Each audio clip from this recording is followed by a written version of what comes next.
Late at night in a quiet suburban neighborhood, a young boy named Timmy experiences something beyond the ordinary. Timmy, a 12-year-old with a peculiar fascination for the occult, had always been drawn to the unseen, the unexplained, the supernatural. His curiosity was insatiable, his thirst for knowledge, unquenchable. He was the kid who would stay up past his bedtime, huddled under his covers with a flashlight, reading forbidden texts that spoke of ancient rituals and other worldly entities. He considered these late-night escapades to be harmless fun, a thrilling departure from the monotony of his everyday life.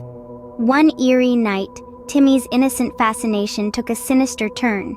The moon was hidden behind a thick veil of clouds, casting an unsettling darkness over his house. Timmy, undeterred by the ominous atmosphere, decided to conduct one of the rituals he'd read about in his latest book. He carefully arranged the required symbols and artifacts in his bedroom, whispering incantations that echoed ominously in the silent night. Unbeknownst to him, as he uttered the last word of the ritual, the air in his room began to shift. It was as if he'd opened an unseen door, a door that should have remained shut. Suddenly, his room was no longer just a room, it was a gateway, a portal to a realm that was far removed from his quiet suburban neighborhood. The temperature in his room began to rise rapidly, the coolness of the night replaced with a stifling, unnatural heat.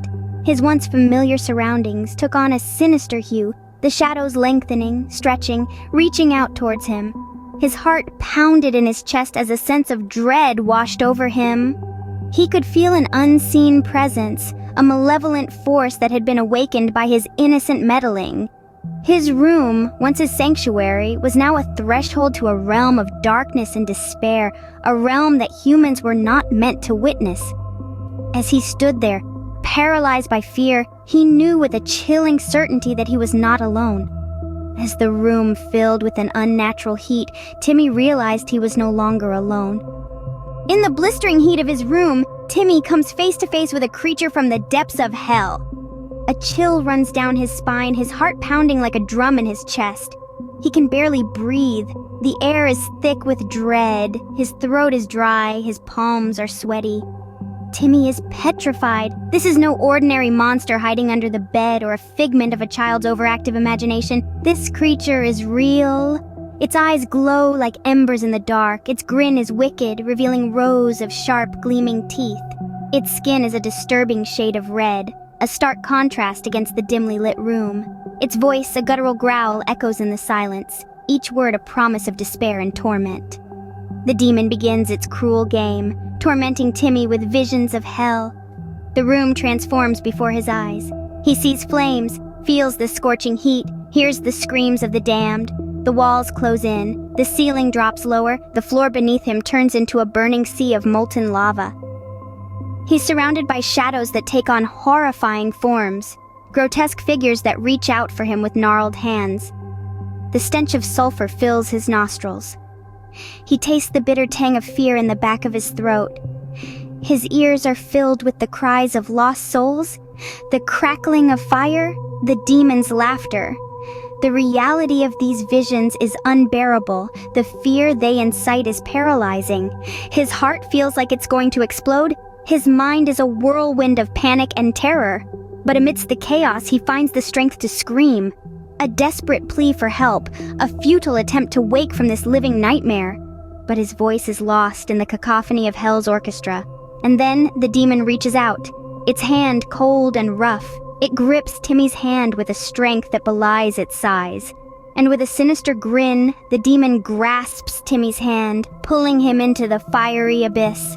The room returns to its normal state, but Timmy is gone.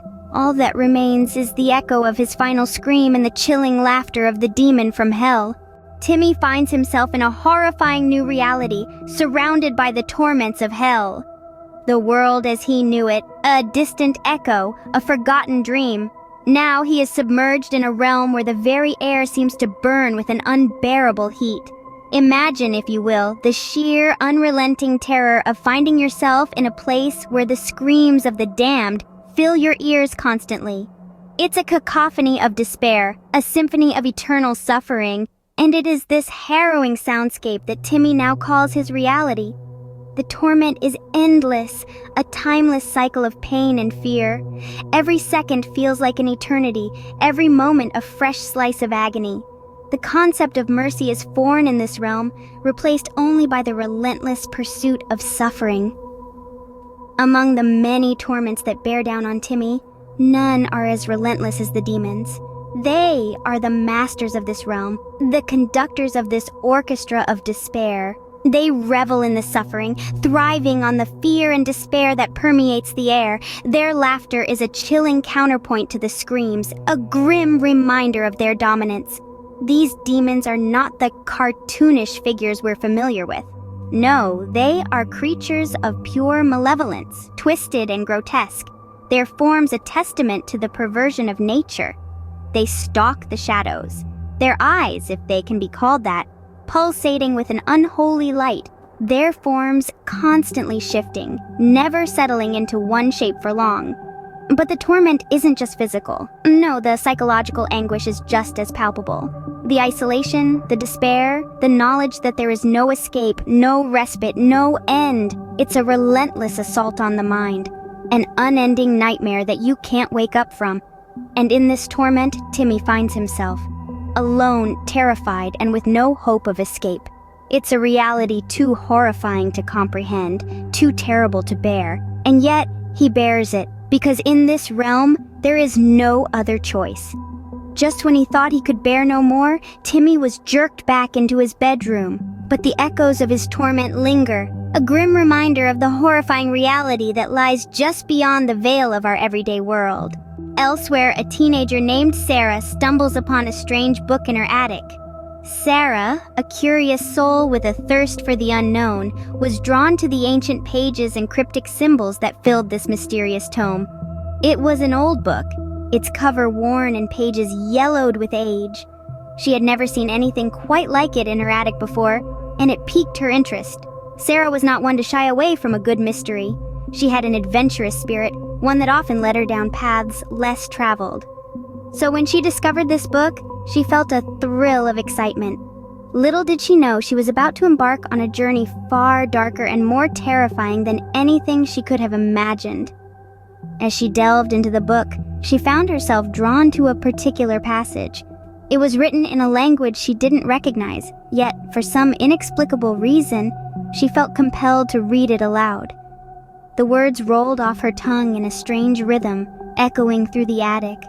Unbeknownst to Sarah, she was reciting an ancient incantation, a summoning of sorts. The air around her grew colder, and a sense of dread filled the room. Shadows began to dance on the walls, twisting and turning into grotesque shapes. And then, out of the darkness, a figure emerged.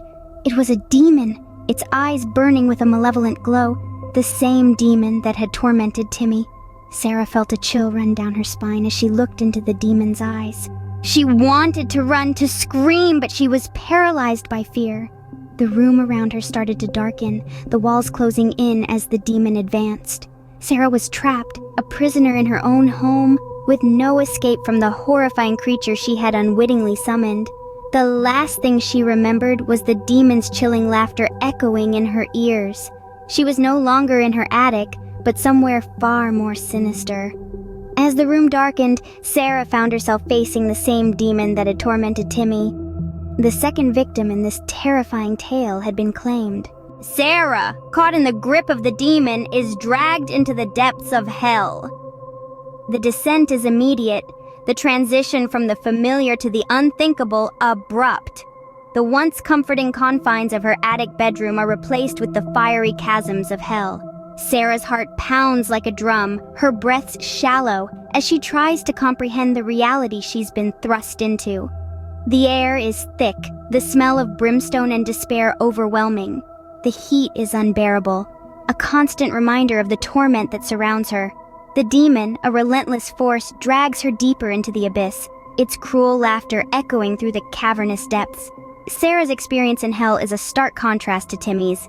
While Timmy was subjected to the demon's psychological torment, Sarah's suffering is physical. The demon seems to relish in the physical pain it inflicts on her, each scream from Sarah fueling its sadistic pleasure. Every moment is a struggle, each second an eternity. She can feel the heat searing her skin, the relentless flames licking at her, leaving nothing untouched. She can hear the agonizing cries of the damned, the cacophony a constant reminder of the relentless nature of the demon. Her screams echo through the fiery abyss, a desperate plea for mercy, for release. But the demon is unyielding, its grip on her unrelenting. It seems to draw strength from her fear, her despair. Her torment is its delight, her pain its pleasure. The demon is relentless, its methods cruel and unforgiving. But then something shifts. The demon's cruel laughter is replaced by a low growl, its grip on her slackens. Sarah can feel herself being pulled upwards, the heat of the flames giving way to the chill of her attic. She can hear the demon's furious roars, its threats of revenge echoing in her ears. As Sarah's screams echoed through the fiery abyss, she was suddenly pulled back to her attic. Both Timmy and Sarah, though miles apart, have experienced the same horror, a chilling parallel that's impossible to ignore. Two ordinary lives suddenly plunged into an infernal nightmare. But why? Why them? Why were they subjected to such torment, and why were they returned? Their trials in the fiery pits were eerily similar. Both encountered the same monstrous demons, the same cries of agony echoing through the cavernous depths. Yet they were both inexplicably returned to the safety of their homes, their lives forever scarred by the horrors they had witnessed.